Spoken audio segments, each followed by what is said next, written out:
Chat. So today we have, when did smoking start? When did that get invented? When did smoking get invented? You know, no clue. Maybe it started with the bro like, hey, look what I found. I found me something. You know, feels good. But we don't know, so that's what we're trying to find out. So let's go ahead and get started, and I will shut up for you guys. Somewhere in what will eventually become South Africa.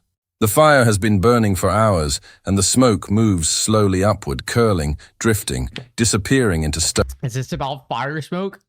When did humans start smoking? darkness above. A figure sits close. Imagine if you just lit a log on fire. It's this fucking long. They're smoking logs. It does nothing, but it's just smoking. To the heat. Stupid, bro. Not Homo sapiens, not yet. Something older. Something watching the smoke with eyes that cannot name what they're seeing. This is 1 million years ago. And something is happening inside that body that we still haven't fully understood. Most people, if asked when humans started smoking, picture a 1950s advertisement. A sailor, a Hollywood actor. Something recent. Something modern, right. something like invented. What you expect in a that way. Isn't what the evidence suggests. I expect that's what you think. The relationship between human beings and inhaled smoke may be so ancient, so woven into what we are, that calling it a habit almost entirely misses the point. To understand this, you have to understand fire, not as a tool, not as warmth, as a presence. Bro, like this guy's voice. For the vast majority of human evolutionary history, fire was the only light after sunset. It was the boundary between safety and the dark.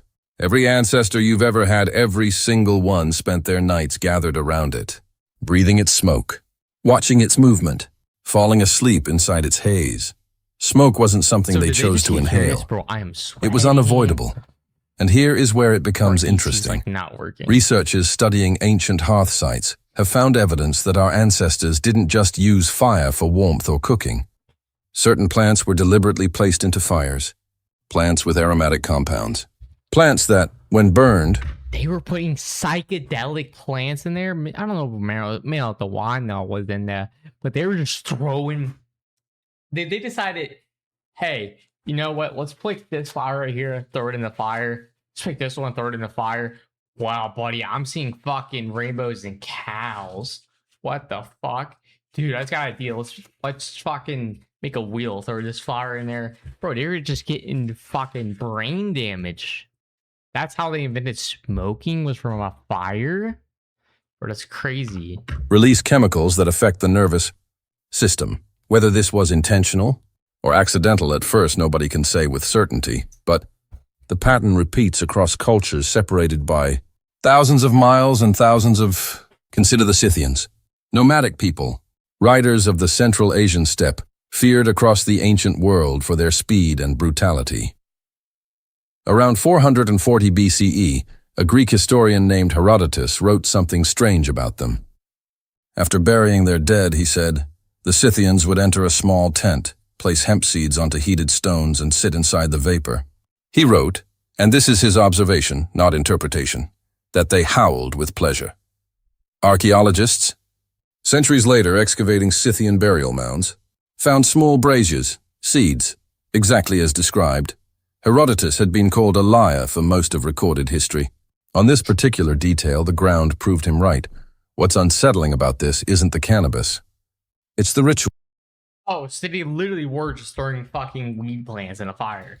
They literally just grabbed random fucking plants, threw it in the fire. That's all I did. They grabbed random plants, threw it in the fire, inhaled it, and like, buddy, this makes me feel really fucking good. Let's throw more plants in there.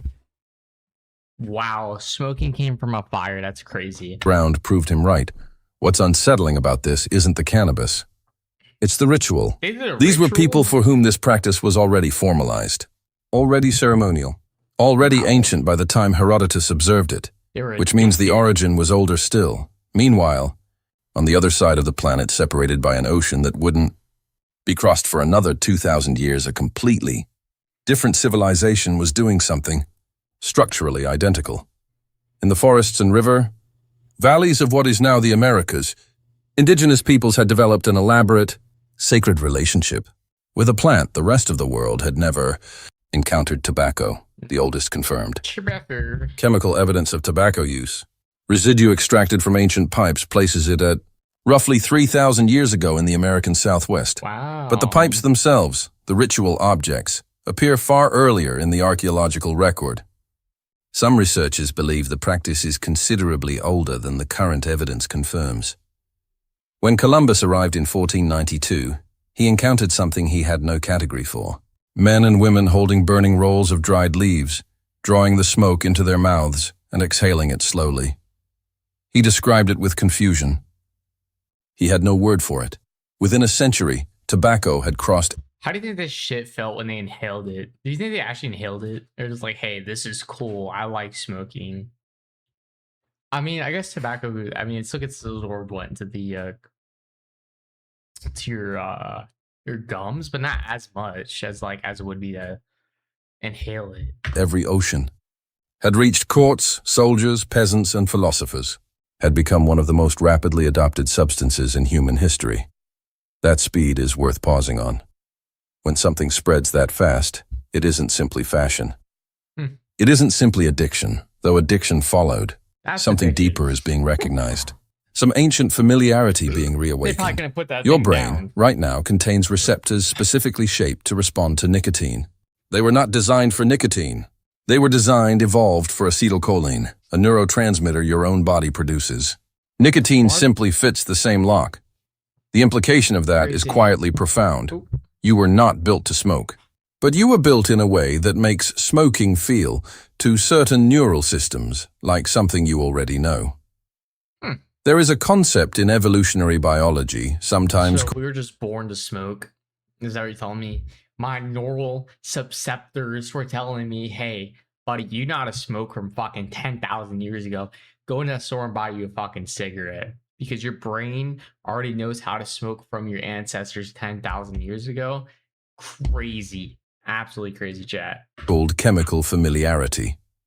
The idea that organisms can develop neurological responses to compounds in their environments across generations of repeated exposure. Our ancestors breathed smoke every night for 1 million years.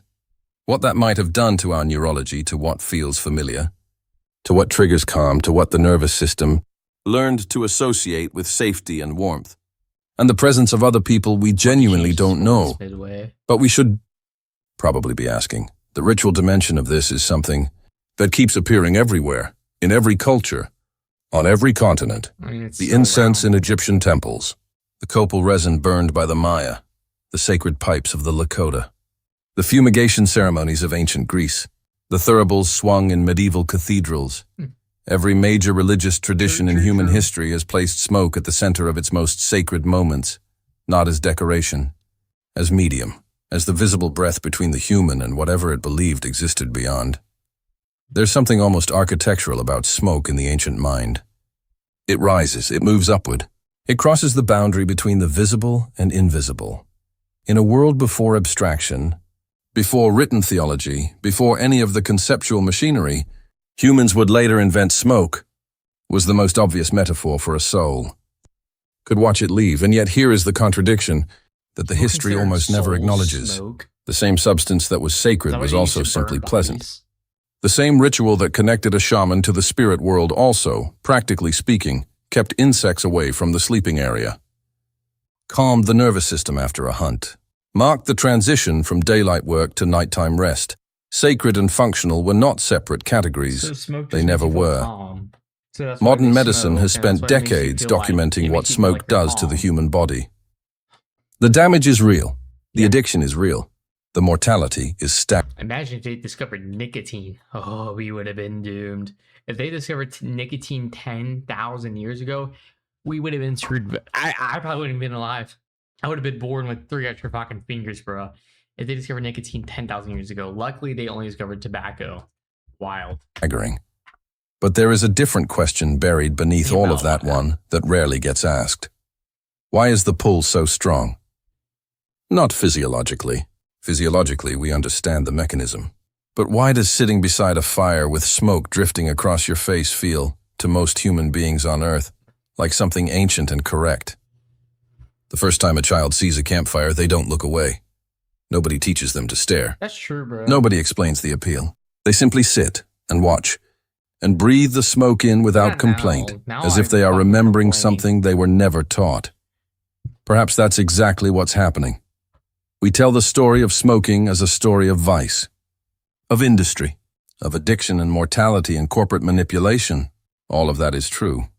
But underneath it, much further down, in the part of human experience that predates language, that predates agriculture, that predates the entire recorded story of our species, there is a different story, a figure beside a fire, smoke rising into darkness, a nervous system learning, slowly, across 10,000 generations, that where there is smoke, there is warmth. There is safety. There are other people. We inherited that lesson without being asked. We're still living inside it. Well, that was interesting, needless to say the least. We pretty much were born to not fear smoke, but almost feel familiar from it, as if our body knows. You think that's why so many people smoke cigarettes, or they did growing up? Was because like they're like, hey, it's familiar, so I'm gonna grab a cigarette. And that's why so many people smoke weed, because that was the same thing as back then, but nicotine wasn't. So most people are like nicotine was completely new, because it really was when it came to, smoking nicotine. Wow, interesting for sure. W video. Let's go on to the next